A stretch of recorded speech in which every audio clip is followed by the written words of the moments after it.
Hello, friends, and welcome to another episode of the Concussion Nerds podcast. And today we are joined by a guest, Annie Howard. Welcome to the podcast.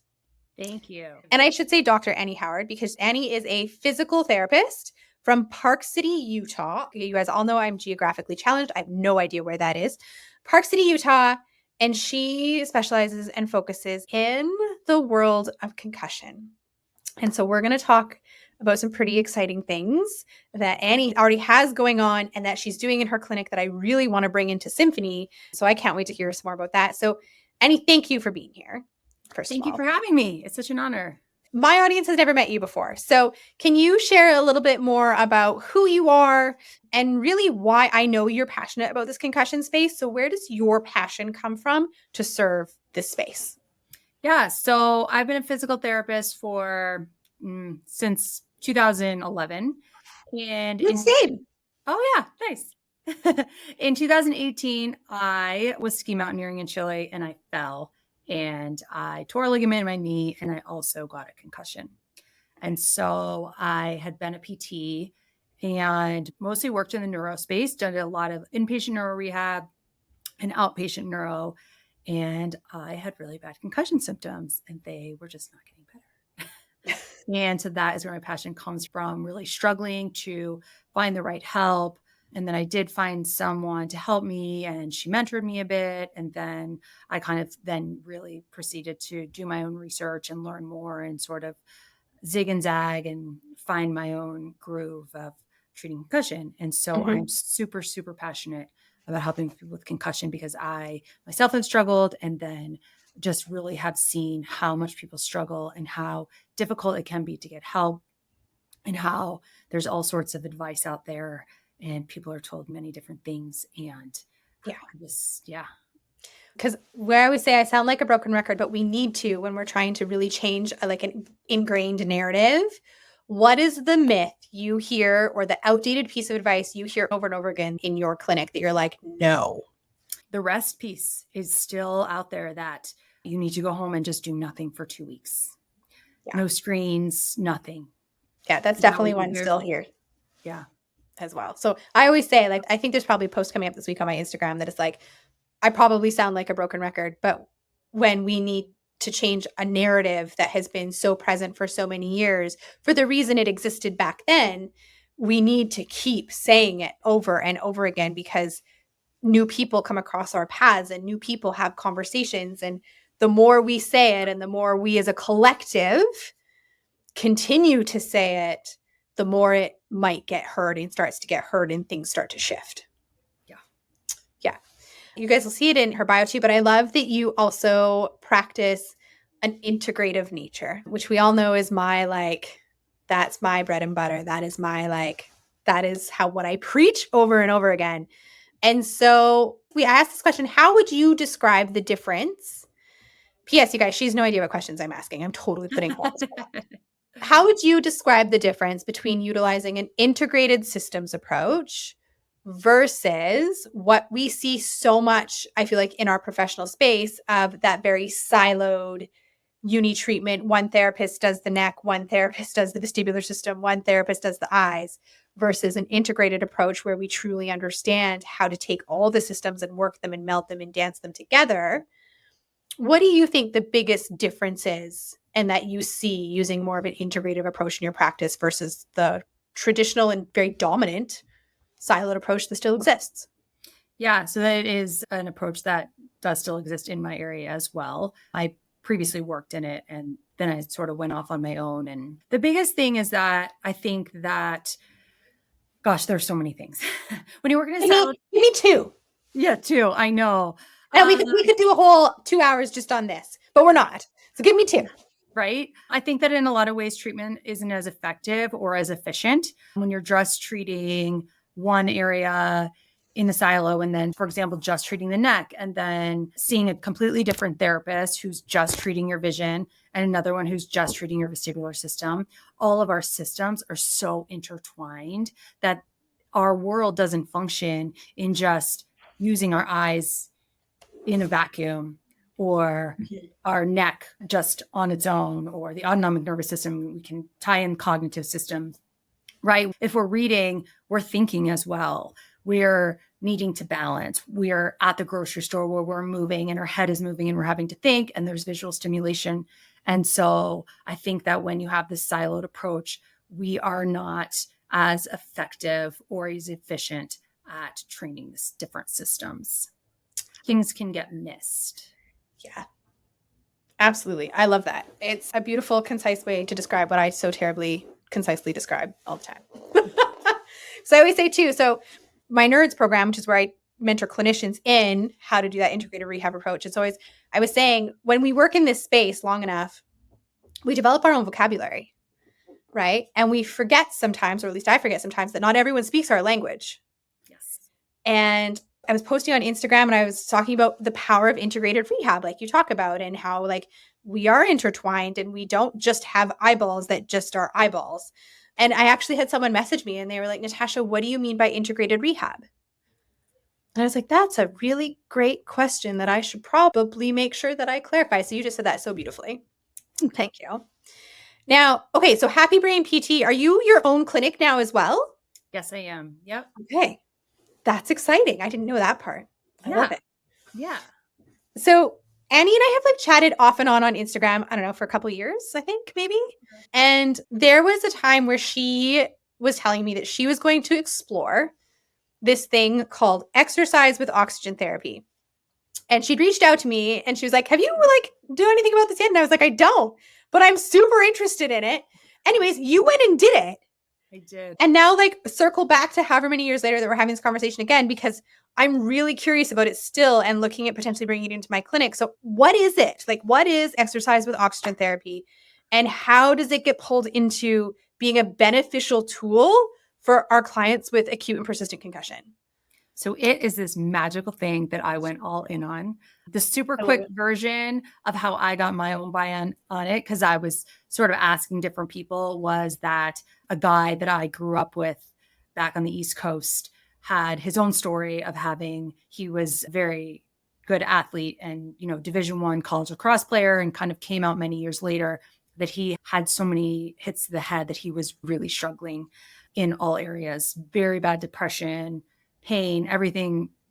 And he discovered this machine. And so he started posting it on Instagram and then sort of ended up opening up his own wellness clinic in Connecticut, which is where we're from. And I went home and I tried it and I was like, I have to get this. So basically what it is, it's a little bit more than exercise with oxygen therapy. So exercise with oxygen therapy on its own is exercising with oxygen.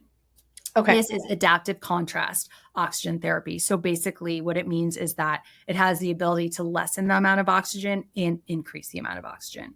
So if you think about going up on a mountain where there's less oxygen, your body's natural response is for your blood vessels to dilate, because our bodies are so smart. They're like, oh, there's less oxygen. I need to breathe. My blood vessels need to dilate.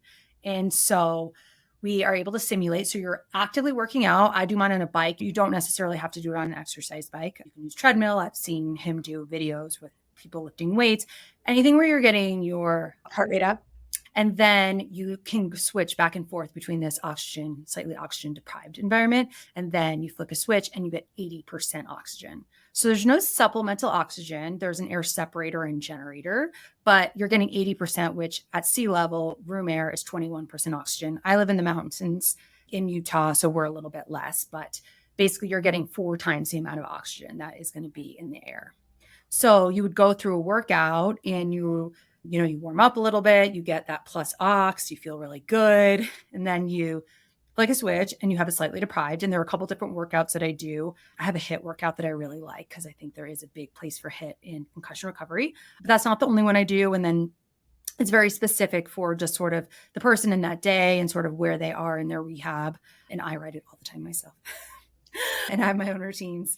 And then you sort of just go back and forth between this high and low oxygenated environment. And you feel so good after. You just feel clear. If you're feeling kind of down, like I will come home and my partner will be like, you're all of a sudden really happy. Like you were kind of grumpy this morning. And I'm like, it's because I didn't O2 right.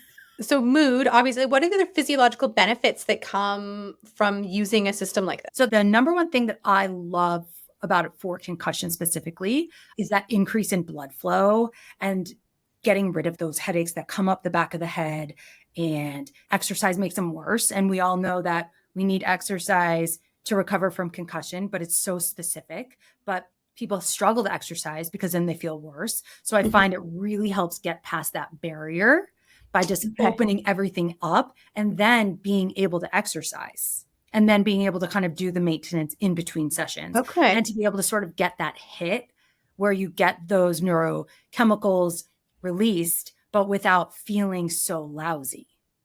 Right. So it gets past that barrier. So we're going to get increase in blood flow, which is going to help with headaches. Increase in blood flow and oxygen is going to help not only our brain, but it's going to help everything. So even just recovery from a long run for even somebody who's really healthy, we're just getting more oxygen going to our brain and body. So it's going to help with mood. Brain fog is huge. People leave here and they just say, I feel so clear.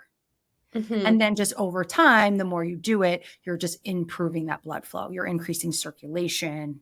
You're getting all of the benefits. You're increasing your red blood cells, which we all know is going to benefit our health. So again, we're looking at the so like the cumulative effects, obviously continuing with the therapy. And so say someone who listens to this and they're in Utah and they're like, I want to go do this with Annie, or I get it in my clinic. What are you finding for your persistent concussions is that kind of ideal dosage, at least like in the beginning, to kind of open up that door so they can exercise? Like, what are you experimenting with it? Because there's no research around it in persistent concussion yet, is there? Not really. There are some articles that are linked on the Libo2 website, but not a ton. I mean, they're not. Yeah. So we're kind of like pioneering. I'm not doing this in my but it's like we're building it as we go, right? There's enough of the literature and the research to show the benefit of utilizing oxygen therapy in this treatment. And now we're applying that to a population that we know our goal is to increase blood flow to the brain. So what are you using in your clinic as kind of your protocol, I guess you would say? Yeah. So it's going to depend on the person. An ideal scenario would be to use it like 2 to 3 times a week. So maybe have a full concussion therapy session and then come in for 2 30-minute sessions later in the week where you just come in and just do that. That would be an ideal scenario. A lot of people, financially can't do that or time-wise. I see a lot of kids and so, rides with parents. And so a lot of people are doing it once a week. I just try to encourage that really specific dosage of exercise in between sessions. To be able to kind of maintain that. And then depending on how they're feeling, depends on sort of what program we do. I do have a couple people though that come in 4 times a week. So kind of the I love it.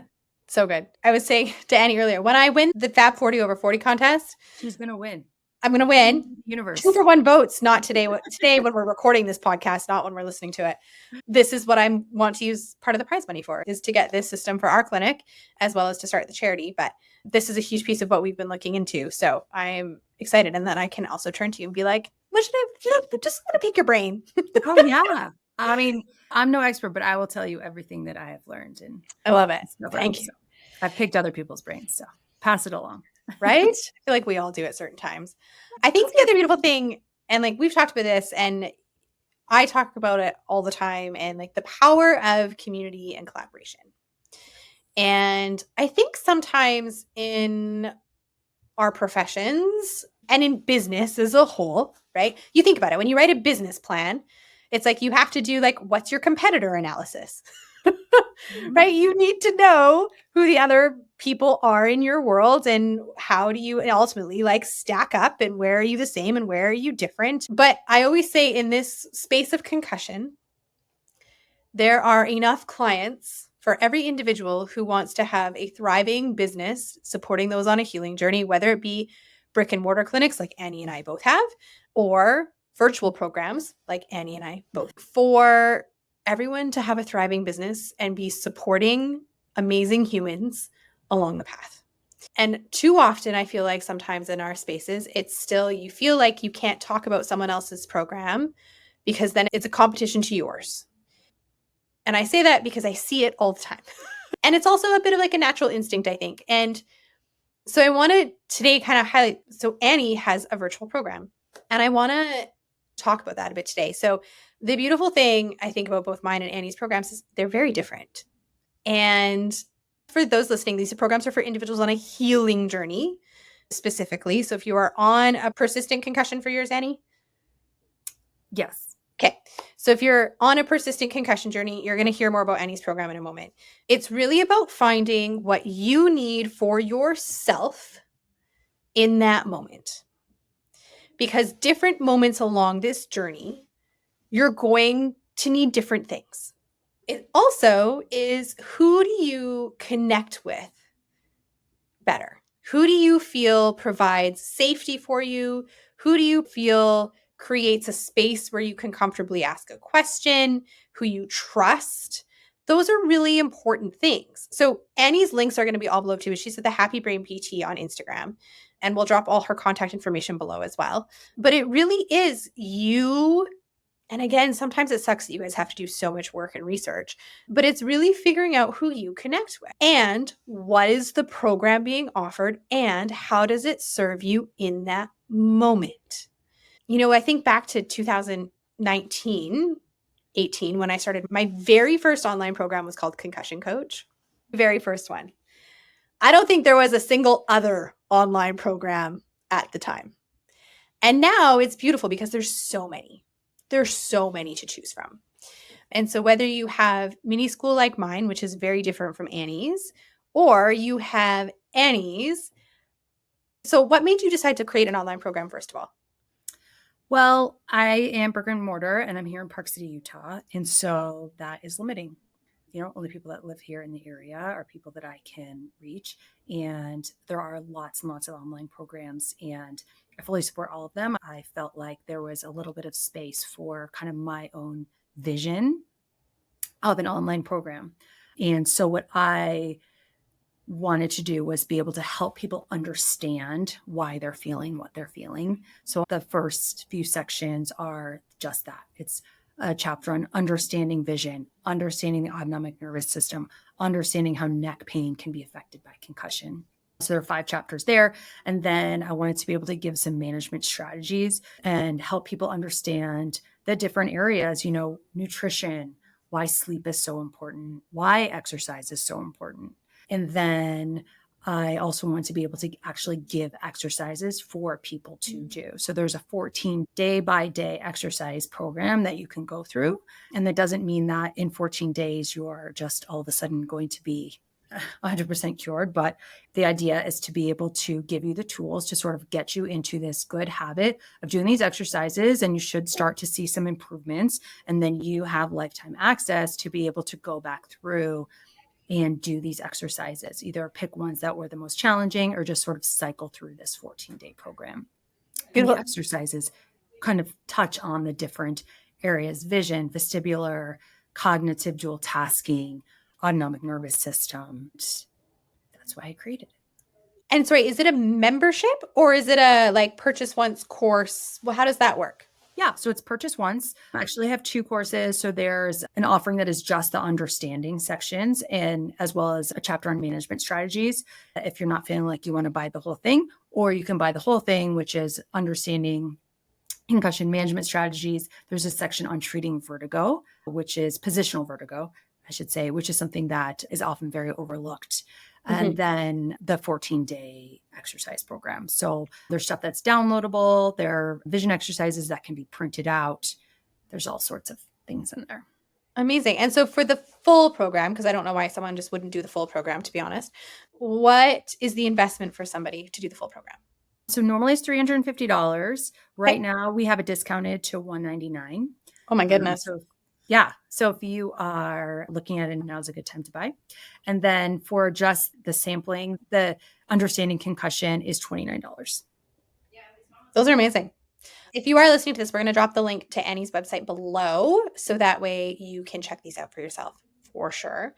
So it's pre-recorded, move through it at their own pace. Is there any live interaction with you at all for the program, Annie, or not at this time? So right now I'm offering a free Zoom consultation so that I can just get to know you and help you. It's optional. If you wanted it on there, we can meet on Zoom and just kind of talk about you specifically. And I can kind of walk you through the program if you have any questions. And then there is a community forum where you can ask questions and have access to me. So if there are any problems, you know, anything from troubleshooting the program or specifically wondering about all of the things that come up. And more for my curiosity than anything, what is your community forum housed on? Squarespace. I didn't even know there was such a thing on Squarespace. Look at that. Yeah, it was a plugin. I'm like, it's so funny because like we go to school to be physical therapists. They don't teach us any of the others. And then we become physical therapists and business owners and tech specialists and production masters and videographers. And it's like, SEO specialists, blog writers. All the things. I was like, this is not what we went to school for. No, I wish they taught us a lot of this. It would make life a little bit easier. Absolutely. But yeah, I wanted to create access for people that don't just live here, and then also wanted it to be affordable. Yeah, I love that. It sounds amazing. And like I said, in terms of that, is so different from what I do. And I think it sounds absolutely fantastic. So if you are listening to this, check out the link below. Question: how far is Park City from Farmington? Farmington, Utah? That's a good question. Maybe an hour. I believe it is north of here. I have a concussion nerd who's a kick-ass occupational therapist. I know her. Yeah. And so she's in Farmington. You guys probably, I don't know if you worked at the same clinic before or. The concussion coach. Yeah? Yeah. We should give her a plug.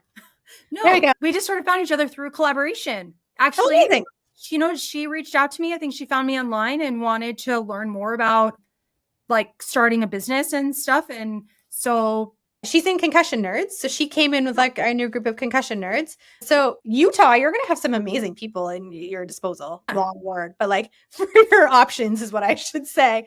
And because I feel like further north, that's, and so it's like we all live in different areas and what works best for people and what's people's style. And I actually think I have I feel like they're in Utah as well. I have an SLP and a Chiro who are in Nerds right now as well, who I actually also think are in Utah, but like the other direction. Or maybe it's Idaho, geography, and me. Anyways, I feel like they're close too. Very excited. And if you had to leave our listeners or those on a healing journey with a message, what would you say to them if they're still struggling in their journey today? I would say that if anybody tells you that there's nothing else that you can do, that there absolutely are things that you can do and you can absolutely make improvements. You just need to find your right team to help you. I love that and could not agree with you more. Thank you so much for being here today. Thank you for having me. So lovely. I am so excited to eventually play with my own oxygen system. And I'm excited for those of you listening that are interested to go check out Annie's program and learn more from her. But until then, I will see everybody next week. Have a great day, everyone. That's today's episode. Thank you so much for tuning in. If you liked what you heard, give us a like, give us a share, give us a tag on Instagram, and please never hesitate to reach out. We love communicating and connecting with you. Until next week, my friends, have a marvelous day.